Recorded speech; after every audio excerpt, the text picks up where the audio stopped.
तर सर्वप्रथम नमस्कार. आपल्याला तरुण शहरामध्ये आपलं स्वागत आहे.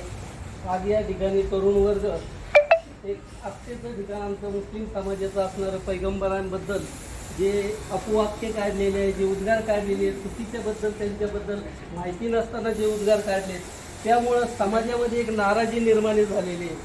तर मी या ठिकाणी इथं आलेल्या सर्व मित्रांना, सहकाऱ्यांना, बंधूंना सांगितलं, आपण शांततेच्या मार्गाने पोलीस स्टेशनला जाऊन आपले जे काय म्हणणं आहे, जे काही आपली याविषयी तक्रार आहे, त्याबद्दल आपण साहेबांना जाऊन निवेदन देऊया. या ठिकाणी आलेल्या सर्व भावना मित्रांच्या आमच्या ठिकाणी भावना दुखवलेल्या आहेत. त्यासाठी आम्ही सर्व या ठिकाणी शांततेच्या मार्गाने जे रामगिरी महंत आहेत, महंतांचा निषेध करत आहोत. अशा प्रकारचं वक्तव्य करणं हे महंतांना शोभत नाही.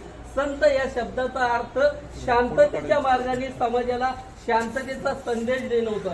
पैगंबरांनी कधी कुणाला सांगितलं नाही का तुम्ही कुठल्या समाजाबद्दल, कुठल्या धर्माबद्दल कोणाच्या भावना दुखवा.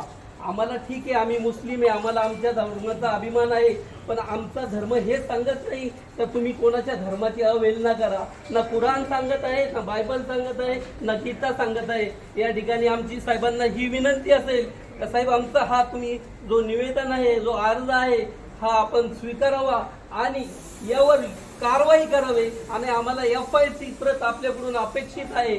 मी या ठिकाणी एकच सांगेल, ना मुसलमान बुरा है ना हिंदू बुरा है, बस इन लोगों को जो झगड़े लगाता है वही इंसान बुरा है, क्योंकि ह से हिंदू बनता है, र से मुसलमान बनता है.